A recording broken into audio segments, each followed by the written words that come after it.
The first person to cry at Elias Whitmore's memorial rehearsal was not his daughter, not his son, not his lawyer, and not one of the executives who had spent 30 years smiling across his conference table. It was the woman holding a mop outside the service hallway. Inside the grand room beneath white roses and a framed portrait of Elias in a dark suit, his eldest son was saying, "Dad would have wanted clarity. We cannot let sentiment interfere with structure." Elias heard every word. He stood behind the frosted glass in a gray maintenance jacket, one hand pressed against the wall, his breath shallow. His face older than it had looked that morning. No one had recognized him. Not the caterers, not the staff, not even his own family. Then his daughter's voice floated through the door. "Are we supposed to pretend this isn't about the lake house?" A quiet laugh followed. Not cruel enough for strangers to notice, cruel enough for a father to remember. Elias closed his eyes. The janitor, Ruth Bell, had seen many rich families argue in expensive rooms. She had cleaned up spilled champagne after charity dinners, polished marble floors after donor galas, and emptied trash cans full of untouched food. She had learned that grief sounded different when money was in the room. But this was different. The old man beside the wall looked as if he had just heard his own life reduced to furniture. "You all right?" Ruth asked. Elias turned his face away. "I must have taken the wrong hallway. You're leaning like your knees don't agree." I said I'm fine. Inside the room, someone mentioned the foundation seat. Someone else asked whether the private letters were part of the estate review. Then Grant Whitmore said, steady and polished, "My father has been unstable for some time. We need to be honest about that." Elias's jaw tightened. Ruth looked at the old man's hand. It was trembling against the wall. Between his fingers was a cream-colored envelope sealed with blue wax. A woman in pearls inside the memorial room said, "If he wanted love, he should have acted like a father when we were children." The old man flinched. That was when Ruth understood something without knowing the whole truth. Whoever this man was, he had not come to steal. He had come to listen. And what he heard had wounded him in a place no money could protect. He pushed away from the wall and walked toward the service exit. Ruth set her mop against the corner. "Sir," she called softly. He did not stop. She followed him, not because she knew he was Elias Whitmore, not because she expected a reward, but because no old man should have to walk alone after hearing people celebrate what they hoped to gain when he was gone. At the end of the hallway, Elias reached for the metal exit bar, but his hand slipped. The envelope fell from his fingers and landed on the floor. Ruth picked it up.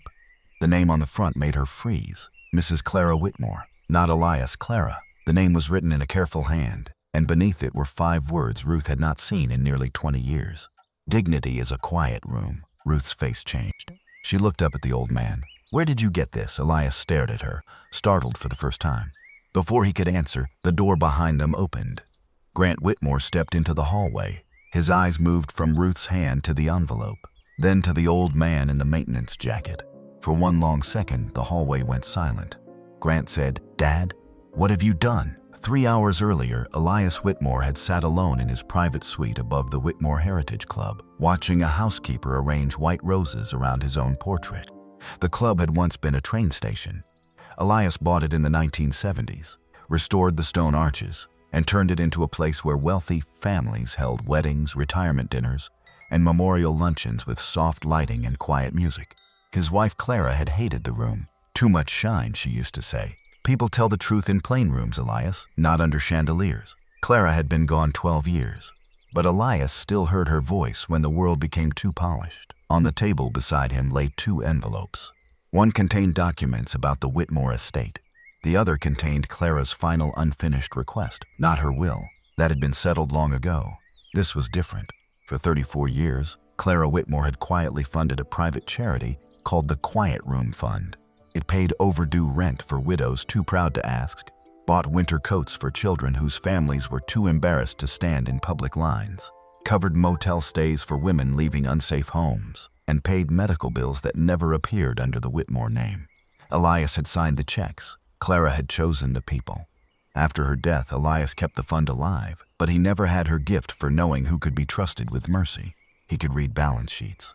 Clara could read silence.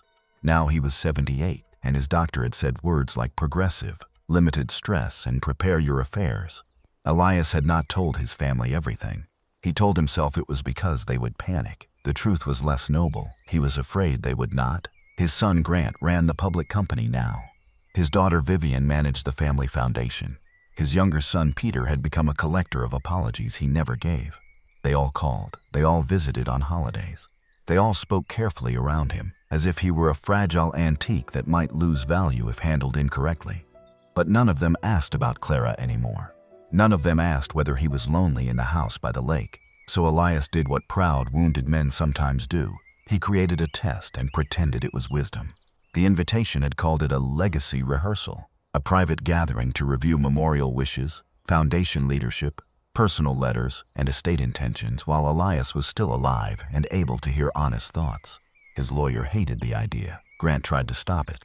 Vivian called it emotionally inappropriate. Peter said, "Dad, normal families don't attend practice funerals." Elias replied, "Normal families speak while the person is still alive." But he had not planned to sit in the room as Elias Whitmore. He asked the club's facilities manager for a maintenance jacket. He had shaved his beard shorter, put on thick glasses, and entered through the staff corridor. It was foolish, theatrical, and beneath his dignity. He knew that. He did it anyway. Because part of him still hoped someone would defend the man in the portrait before discussing the property behind him. Downstairs, Ruth Bell arrived for her evening shift with a paper bag lunch, a tin of lemon drops, and a left knee that ached before rain. She was 61, though most people guessed older, because she moved like someone who had carried too many years without help. She worked 3 nights a week at the Whitmore Heritage Club and mornings at a church thrift pantry. She did not complain. Complaining, in Ruth's experience, rarely paid better. Her supervisor, Marcy, met her near the kitchen. "Big family event tonight, private. No names, no questions. Extra careful with the East Hall." And Ruth, "What? If they leave envelopes, folders, anything with a seal, don't touch it. Call me." Ruth gave a dry smile. "I have survived this long without stealing from rich people." "I didn't say that. You didn't have to." Marcy softened. "I know, just be careful. Families get strange when estates are involved." Ruth glanced through the kitchen window into the grand room. White roses, silver coffee urns, a portrait of an elderly man she recognized from newspaper clippings and brass plaques. Elias Whitmore. The name still tightened something in her chest. Years earlier, Ruth's husband had worked maintenance at a small shelter kitchen called Mercy House. When the building was sold during a development deal tied to a Whitmore-owned property group, the shelter moved miles away. Her husband, already sick, lost the part-time work that had kept him feeling useful. Ruth had blamed many people since then, but the Whitmore name had become the easiest place to hang her anger. Then one winter night, after her husband died, Ruth found herself sitting in that same shelter kitchen before it closed for good. On the wall, painted above a row of folding chairs, were 5 words. "Dignity is a quiet room."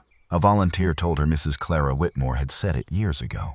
Ruth never forgot the phrase. She hated that a Whitmore had given her something that comforted her. That evening at the club, Ruth was assigned to the service corridor outside the memorial room.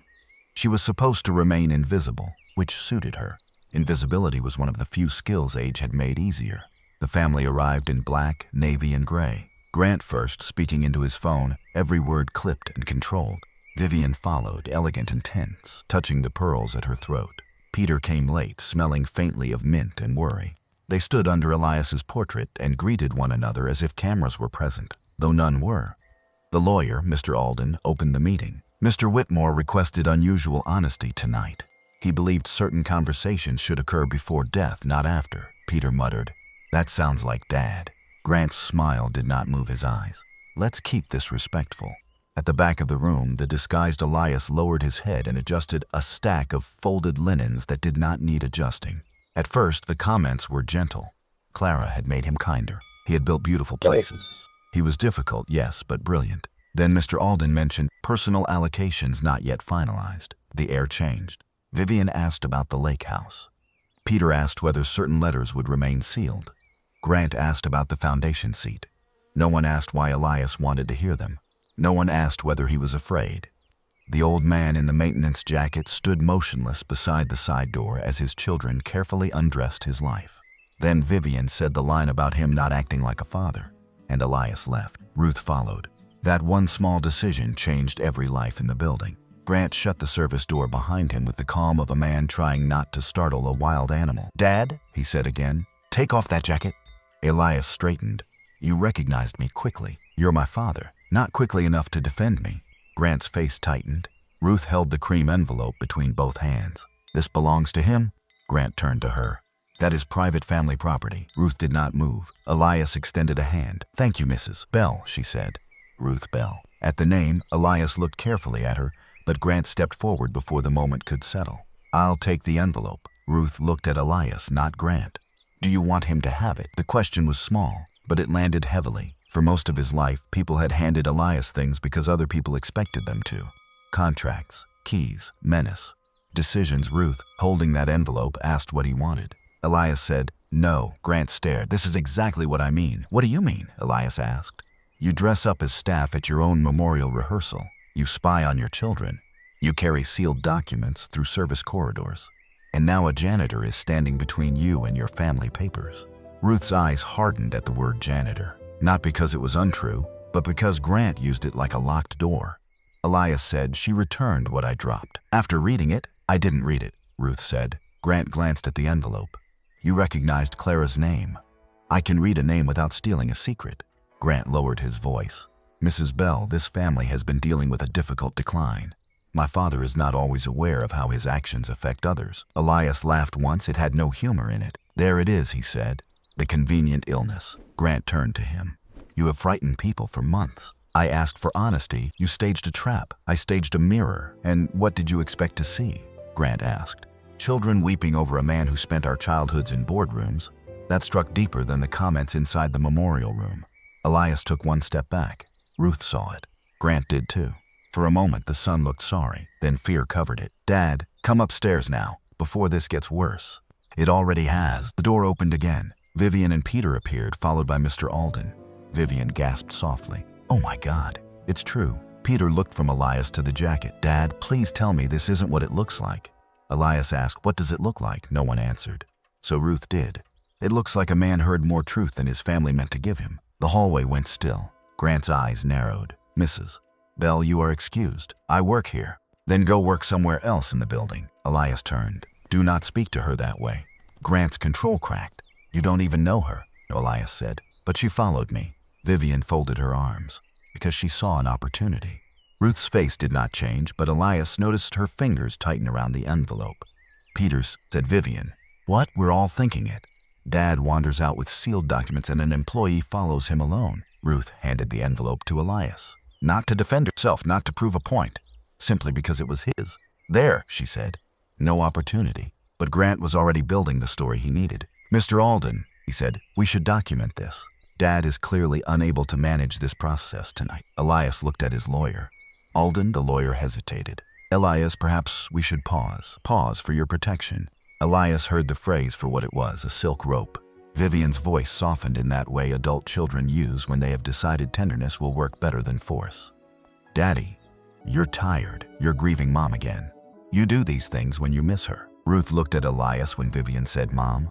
There was grief in his eyes, yes, but also a clear and terrible awareness. He was not confused. He was cornered.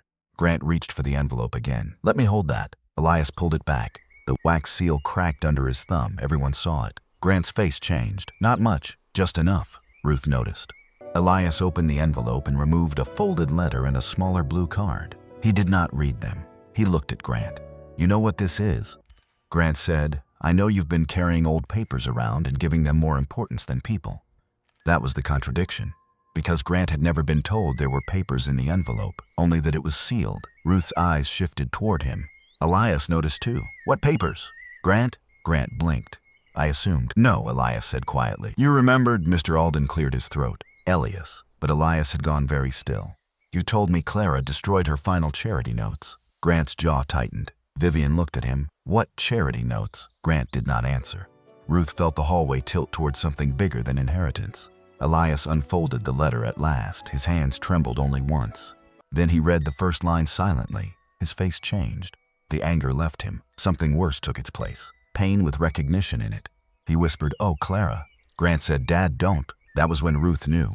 Whatever truth was in that letter, Grant had not feared Elias losing his mind. He had feared Elias finding it. Elias did not read Clara's letter aloud in the hallway. He folded it carefully and said, Back inside. Grant stepped in front of him. No. Elias looked at his son for a long moment. I am still your father, he said. Move. The words were not shouted.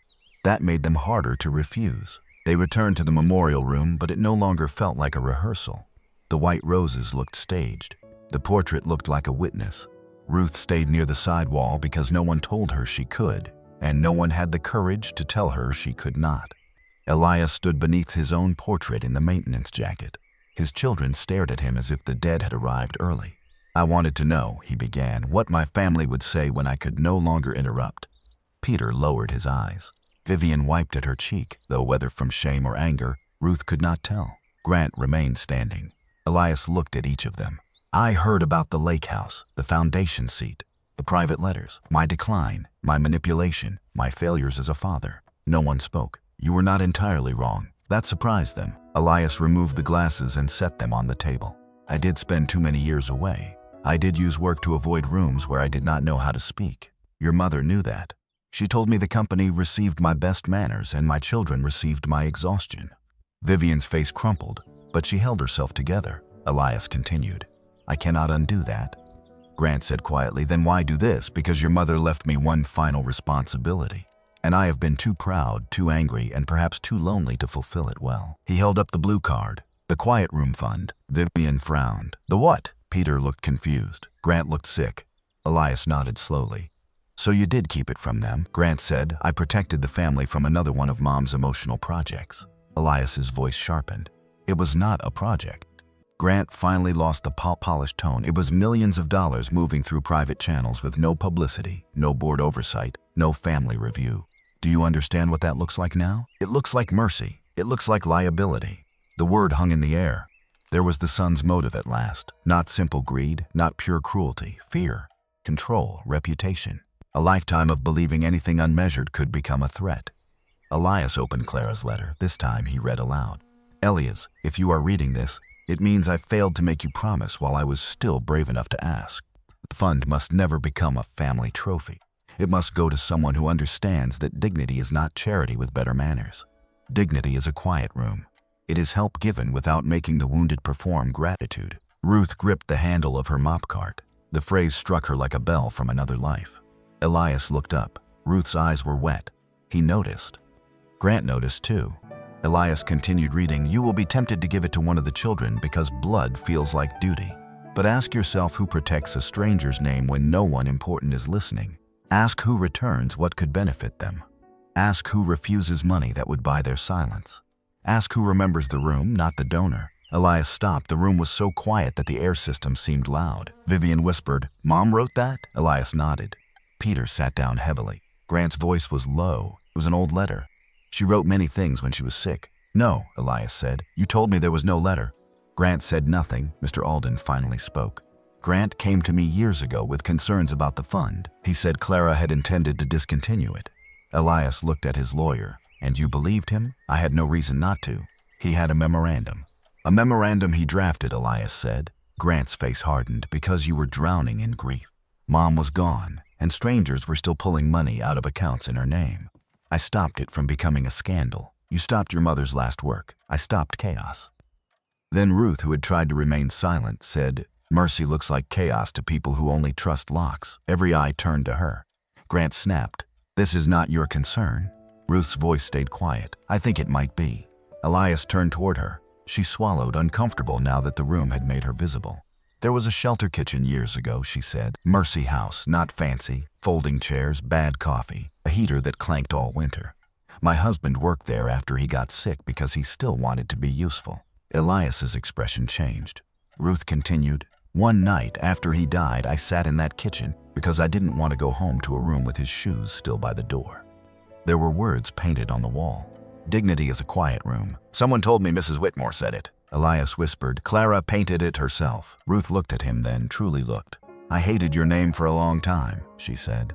"The building got sold. The kitchen moved. My husband lost the last place that made him feel like a man and not a patient. I blamed Whitmore for that. Grant seized on it. There.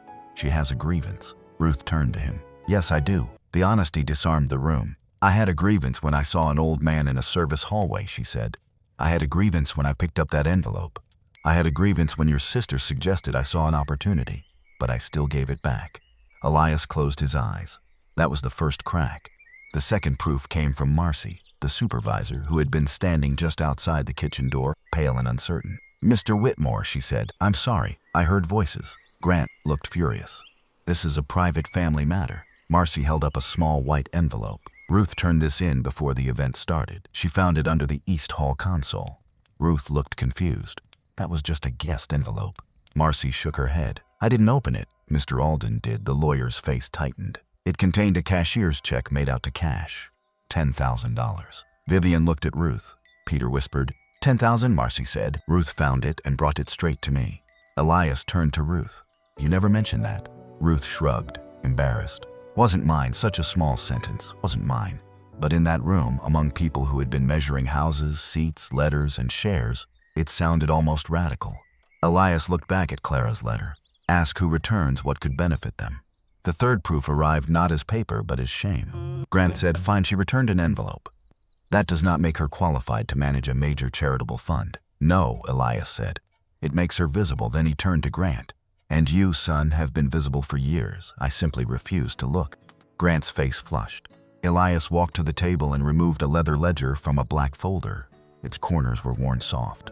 Clara's initials were pressed into the cover. Grant stared at it. "You said it was destroyed," Elias said. Grant's silence answered. Elias opened the ledger. Inside were names, dates, small notes, and Clara's careful handwriting. Some entries had no last names. Some had only descriptions: widow, furnace repair, no public thanks. Boy with violin, rent gap after father's layoff, Mercy House kitchen, dignity room repainting. And then Elias saw it. Bell family, temporary work support, medical transport, private, husband proud, wife refuses pity. Ruth covered her mouth. Elias read the line again, this time silently. Clara had known Ruth, not closely, not socially, but enough to see her, enough to help without making her kneel emotionally for it.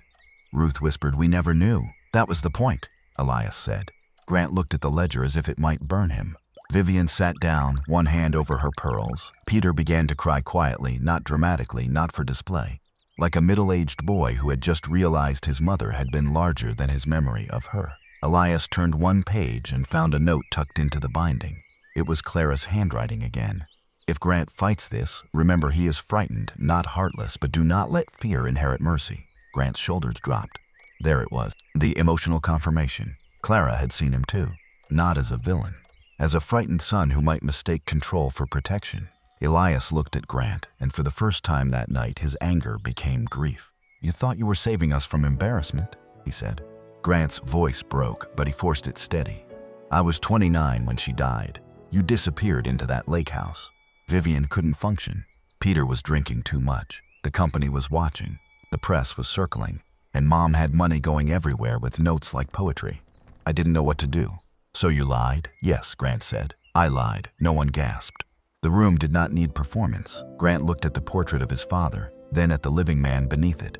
"I told myself I would restart it properly later, with structure, with oversight. But later became easier than admitting I had buried the one thing Mom cared about most." Elias's voice was almost gentle. "And when I began asking questions, I thought you would hate me." "I do not hate you." Grant's eyes filled. "That may be worse," he said. The final truth did not arrive with shouting. It arrived with Elias taking off the maintenance jacket. He folded it once and placed it on a chair. Then he said, "Tonight was supposed to show me who deserved Clara's fund. Instead, it showed me why I was unworthy of choosing alone." He turned to Ruth. "Mrs. Bell, I owe you an apology." Ruth stiffened. "For what?" "For letting my name become part of your pain and never knowing it. For allowing wealth to move through neighborhoods like weather. Changing lives while men like me called it development." Grant looked down. Elias continued, "And for testing your character while hiding my own face." Ruth had no answer, so she gave the only honest one. "That was a poor thing to do." A faint, wounded smile touched Elias's mouth. "Yes," he said, "it was." By morning, the Whitmore family did not release a dramatic public statement. There was no humiliating press conference. No one was dragged from the room. No one lost everything overnight. That would have been easier. Instead, consequences came in the slower form that proud families fear most. Records reopened, signatures reviewed, apologies made privately before they were made publicly, and comfortable stories corrected one by one. Grant stepped down from the family foundation board for 1 year. Not because Elias demanded a sacrifice for the sake of appearances, but because Grant himself said he no longer trusted the part of him that confused protection with control. Vivian asked to read Clara's ledger alone. She spent an hour with it in the empty memorial room, crying over names she had never known. When she came out, she did not ask about the lake house. Peter wrote 3 letters that week, not to claim anything, to apologize for years of treating discomfort like an excuse to disappear. And Elias? Elias went to Mercy House. The original building was gone, replaced by offices with tinted windows and a polished lobby. The new shelter kitchen stood several miles away near a bus line, smaller than the old one but clean, warm, and crowded on cold evenings. Ruth did not want to go with him at first. "I'm not a symbol," she said. "No," Elias replied. "You're a witness." "I'm not sure I want to witness rich guilt." "Neither do I." That made her laugh despite herself, so she went. They arrived without photographers, without board members, without a ribbon. Elias wore a plain coat. Ruth carried a box of donated mugs from the thrift pantry because she said shelters never had enough mugs that matched. And maybe matching was overrated anyway. Inside the kitchen, an elderly volunteer showed them the dining room. The walls were beige. The chairs were plastic. The coffee smelled exactly as bad as Ruth remembered. Elias stood in the doorway for a long time. Then he removed a folded paper from his pocket. It was not a check. It was Clara's phrase written in her own hand. "Dignity is a quiet room." "They painted over it," Ruth said softly. "Then we will paint it again," Elias answered. The Quiet Room Fund was rebuilt, but not as a Whitmore trophy. Elias created a small council, not of executives, but of people who had lived near the edge of asking. A retired school secretary, a church pantry coordinator, a former motel clerk, a widowed mechanic, and Ruth Bell. Ruth refused 3 times. The 4th time, Elias did not offer her money. He offered her veto power. "No gift from this fund," he said, "will require someone to perform their pain for approval.